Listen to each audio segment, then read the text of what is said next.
Hello friends, digital पाठशाला का next awareness programme जिसमें हम आपको बताएंगे पैन कार्ड को आधार से लिंक करना। ऐसा इसलिए क्योंकि भारत सरकार ने ये डेटाबेस अपडेट कराया था कि पैन को आधार से लिंक करना होता है। बहुत सारे लोग अभी भी पेंडेंसी में हैं कि पैन को आधार से लिंक नहीं किया है, और कुछ लोगों की क्वेरी भी थी कि कैसे पता करें कि पैन आधार से लिंक है या नहीं है। इस पर ये वीडियो बेस्ड है। ये अवेयरनेस प्रोग्राम उन लोगों के लिए है जो आज तक अभी ये पता ही नहीं लगा पाया कि उनका पैन आधार से लिंक है। तो वीडियो में ये कंफर्म हो जाएगा, और इसका पूरा तरीका मैंने वीडियोग्राफी में प्ले करा हुआ है आगे कंटिन्यू क्लासेस में, तो आप देखिएगा। पहले तो ये पता करें कि हमारा पैन कार्ड आधार से लिंक है या नहीं। 1 जुलाई 2017 के बाद से जितने भी पैन कार्ड बने हैं भारत सरकार द्वारा, वो ऑलरेडी पैन से लिंक है, ऑलरेडी आधार से लिंक है। बिकॉज उसको देख के ही पता लग जाता है। ये जो QR कोड छपा हुआ है जिन पैन कार्डों पे, ये मैक्सिमम पैन कार्ड आधार से लिंक हैं, और डेट भी मैंने आपको क्लियर कर दी। 1 जुलाई 2017 के बाद से जो भी पैन कार्ड आपके बने हैं वो सभी प्री लिंक्ड हैं आधार से।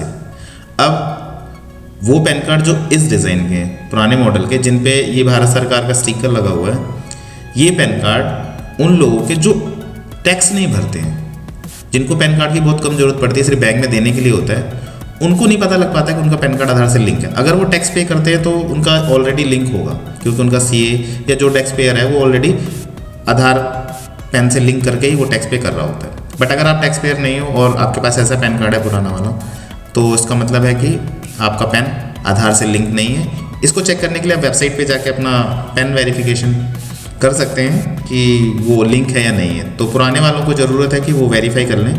पूरा प्रोसेस मैंने आगे वीडियो में बताया, आप देखिए।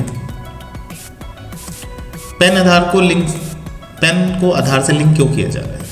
इसलिए किया जा रहा है क्योंकि आधार एक व्यक्ति का पूरी ज़िंदगी में एक ही बन सकता है भारत सरकार द्वारा, और क्योंकि उसमें बायोमेट्रिक जाता है और बायोमेट्रिक किसी का मैच नहीं होता एक दूसरे से, इसलिए आधार एक बन सकता है। और जब हम आधार कार्ड को पैन से लिंक करते हैं तो पैन कार्ड भी एकल अवस्था में आ जाता है। इससे ये वेरीफाई हो जाता है ये व्यक्ति एक ही है जो इस पैन कार्ड को जनरेट करवा रहा है।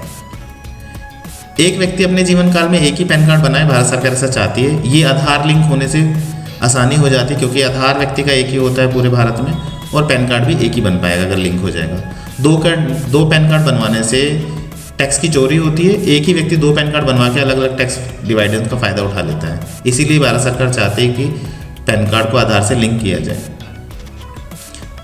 करेक्शन और प्रिंटिंग के दौरान आप अपने पैन कार्ड को जो 2 बन गए गलती से, उन्हें सरेंडर भी करा सकते हैं। उसका पूरा प्रोसेस और उस फॉर्म में किस लोकेशन में आप सरेंडर को फिल कर सकते हैं वो भी मैं आपको बताऊंगा। आगे हम देखेंगे कि कैसे पता करें कि हमें अपना पैन कार्ड सरेंडर कराना भी है या नहीं कराना है। 2 पैन कार्ड तभी सरेंडर किया जा सकता है जब उस पर छपा हुआ पैन नंबर एक जैसा ना हो। आपको ये एरो का निशान दिख रहा है, इन दोनों लोकेशंस पे, पुराने वाला और नया वाला, दोनों पैन कार्डों पे पैन नंबर प्रिंट होता है। आप इनको देख के ये पता लगाइए पहले कि ये दोनों पैन नंबर आपको सेम तो नहीं है। अगर सेम है दैट मीन्स कि आपको वो सरेंडर कराने की ज़रूरत नहीं है। सिर्फ ये पता करने की ज़रूरत है कि आपका पैन आधार से लिंक है या नहीं है। तो इस तरीके से आपको ये पता लगा सकते हो कि आपका जो नया पैन कार्ड है और आपका जो पुराना पैन कार्ड है वो एक ही है या अलग अलग। अगर 2 अलग अलग पैन नंबर मिले तो डेफिनेटली 2 अलग अलग पैन कार्ड है, तो आपको पैन अपना सरेंडर करा देना चाहिए। भारत सरकार पैन कार्ड को लिंक करवा कर एक ही अकाउंट नंबर सभी भारतीयों को देना चाहती है, यानी पैन अकाउंट नंबर।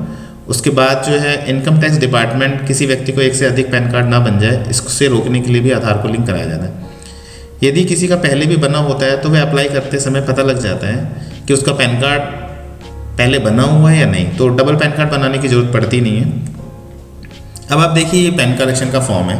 इस फॉर्म को फिल करके आप अपना करेक्शन भी करा सकते हैं, और साथ ही अगर आपके पास 2 पैन कार्ड या 3 पैन कार्ड गलती से बने हुए पुराने, तो आप उसे सरेंडर प्रोसेस में ले जा सकते हैं। ये फॉर्म का ऊपरी हिस्सा है जिसपे लिखा होता है request for new PAN card और change of correction of PAN. इसे देखकर आप पता लगा सकते हैं कि ये करेक्शन का फॉर्म है, और करेक्शन के फॉर्म में ऊपर ही पैन नंबर एंटर करने का ऑप्शन दिया था। आपसे खुद पैन नंबर मांगता है वो। दैट मीन्स कि ये करेक्शन का फॉर्म है। न्यू का फॉर्म अलग होता है। तो अभी तो मुझे करेक्शन और सरेंडर के डेटा बताना है, तो मैं आपको बता दूं कि इस तरह का फॉर्म होता है। फ्रंट से ऊपर पैन नंबर आपको डालना होता है, और इसका नेक्स्ट पेज, ये फॉर्म का आखिरी पेज है। आप देखेंगे 11 नंबर कॉलम में आपसे यहाँ पर 1 2 3 4 पेन्स मांगे जा रहे हैं जिन्हें आप सरेंडर करना चाहते हैं, जिन्हें आपने गलती से बनवा लिया है। अगर पैन कार्ड आप गलती से बनवा रहे हैं और उसे यूज़ नहीं करें तो आप प्लीज़ उसे सरेंडर करा दें, जिससे आप सरकारी नियमों का पालन कर सकें, बिकॉज 2 पैन कार्ड रखना कानूनन अपराध होता है और उस पर सरकार जुर्माना भी रखती है। इस तरीके से मेरा ये जागरूकता प्रोग्राम था कि आप लोग ये पता लगा सकें कि आपका पैन कार्ड आधार से लिंक है या नहीं है। दूसरा, आप अपना पैन कैसे सरेंडर करा सकते हैं। तीसरा, कैसे पता लगाएं कि पैन कार्ड आपका ऑलरेडी आधार से लिंक है। तो इस प्रकार मैंने आप लोगों को एक बेसिक जानकारी इस वीडियो में दी है, जिससे आप अपने पैन कार्ड को आधार से लिंक कर सकते हैं। आगे वीडियोस में आपको दिख जाएगा कि कैसे आप पैन कार्ड को आधार से लिंक कर सकते हैं, क्योंकि भारत सरकार ने पैन कार्ड को आधार से लिंक करने के लिए इस समय 1000 रुपये का पेमेंट रखा है। पुराने सभी पैन कार्ड को आप अपना आधार से लिंक कराना चाहते हैं तो आप 1000 रुपये की पेमेंट करके वो करा सकते हैं। आगे वीडियो में वो पेमेंट का प्रोसेस और पेमेंट का तरीका दोनों बता दूँगा मैं।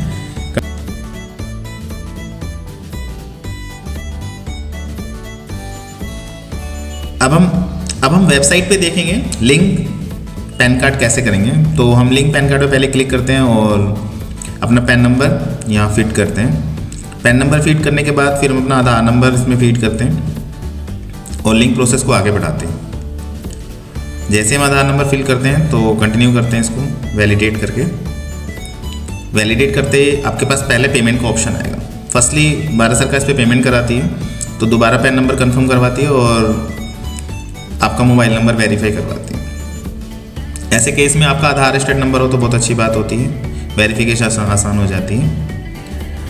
और इस तरीके से आप यहाँ पर मोबाइल नंबर दे सकते हैं। जैसे आप मोबाइल नंबर फीड करते हैं, कंटिन्यू का ऑप्शन आएगा, कंटिन्यू करेंगे। कंटिन्यू करते ही आपके फ़ोन में OTP आ जाती है। आप अपने फ़ोन में जो आई हुई OTP है उसे डालिए। जैसे आप OTP वेरीफाई करेंगे फॉर्म आगे चला जाएगा। अब सही OTP देख के डालिए जिससे फॉर्म बीच में डिसऑर्डर ना हो जाए। जैसे आप ये करते हैं तो ये आपका पैन और आपका नेम अनमार्क होके लास्ट फर्स्ट नेम शो करता है और कंटिन्यू करते हैं। कंटिन्यू करते ही हमारे पास टैक्स ऑप्शन में जाना है। इनकम टैक्स ऑप्शन को सिलेक्ट करना है। इनकम टैक्स ऑप्शन में आपको असेसमेंट ईयर यही 24 वाला लेना है। उसके बाद पेमेंट का रीज़न लेना है, तो क्लियर इस पर लिखा हुआ है, लास्ट में आके देखेंगे अदर रिसिप्ट्स। इसमें जाएंगे, आपको दिखा हुआ है कि फ़ी for delay pan Aadhaar link, तो इस पर क्लिक करके कंटिन्यू करेंगे। जैसे ही कंटिन्यू करते हैं इसमें 1000 रुपीज़ की पेमेंट आ जाती है और इसे कंटिन्यू करने के बाद पेमेंट गेटवेज आ जाते हैं। नेट बैंकिंग के थ्रू आप पेमेंट कर सकते हैं, डेबिट कार्ड के थ्रू पेमेंट कर सकते हैं। अदर UPI पेमेंट गेटवेज हैं। हर बैंक ने अपने UPI पेमेंट गेटवे दे रखे हैं, जो आपको सिंपल लगे वो सेलेक्ट करके आप UPI से कर देते हैं। मैं आपको नेट बैंकिंग से बता देता हूँ, क्योंकि नेट बैंकिंग सेफ़ है और इसमें मैंने SBI की नेट बैंकिंग सेलेक्ट कर देता हूँ। एक डेमो मिल जाएगा आपको करने का। जैसे SBI की नेट बैंकिंग कंटिन्यू करते हैं तो हमारे पास एक ऐसा पेज आ जाता है। फिर इस पेज को हम कंटिन्यू करते हैं, पेज के लास्ट में आते हैं और लास्ट में एग्रीमेंट साइन करते हैं। इसको कंटिन्यू करने के बाद ये गेटवे बैंक में चला जाता है। आप अपनी जो नेट बैंकिंग की यूज़र ID पासवर्ड है वो यहाँ पर डाल दीजिए और यूज़र ID पासवर्ड डालने के बाद इसे नेक्स्ट करिए। नेक्स्ट लॉगिन में जाने के बाद हमें आइडेंटिफाई हो जाता है। हम अपना गेटवे वेरीफाई कर देते हैं अपने OTP के थ्रू और इस तरीके से पेमेंट कंफर्म हो जाएगी और फिर आप वापस इनकम टैक्स पेज पे चले जाएंगे जिसमें आपको चालान डाउनलोड हो जाएगा। यहाँ हमने OTP वेरीफाई किया और ये सीधा पैन कार्ड की वेबसाइट पे लैंड करेगा और ये आ गए हम पैन कार्ड की वेबसाइट पे। पेमेंट कंफर्म हो गई। इस तरीके से पेमेंट कंफर्म होने के बाद पेज आ जाता है हमारे सामने। इसमें हम चालान को डाउनलोड कर लेते हैं, चालान को सेव कर लेते हैं। अगर पेमेंट कभी डिक्लाइन हो जाती है तो वेरीफाई हो जाती है इस चालान के थ्रू। चालान को या तो ऊपर से या नीचे से डाउनलोड ऑप्शन में। पेमेंट के बाद जब हम दोबारा लिंक प्रोसेस को फॉलो करेंगे तो हम दोबारा पैन और आधार नंबर डालेंगे और वैलिडेट करेंगे, तो हम देखेंगे कि वैलिडेशन टाइम पे हमें शो कर देता है कि हमारा प्रोसेस 48 आवर्स में कंटिन्यू हो जाएगा और इस 48 आवर्स का हमें वेट करना होता है, यानी 2 दिन का वेट करना होता है। 2 दिन के अंदर आपका आधार जो है पैन से लिंक हो जाता है और आप फिर दोबारा अपना स्टेटस में जाते हैं लिंक स्टेटस चेक करने के लिए। जैसे लिंक स्टेटस चेक करने के लिए आते हैं, पेज आगे ब्राउज होता है और आप यहाँ पर जब अपना पैन और आधार अब डालेंगे तो आप देख पाएंगे कि पैन कार्ड की वेबसाइट, ITD की वेबसाइट आपको कंफर्मेशन मैसेज देगी योर पेन लिंक विद आधार। आप स्क्रीन पे भी देख पाएंगे कि कैसे कंटिन्यू करके आप देख सकते हैं। थैंक्स फॉर वॉचिंग डिजिटल पाठशाला विद उपेंद्र।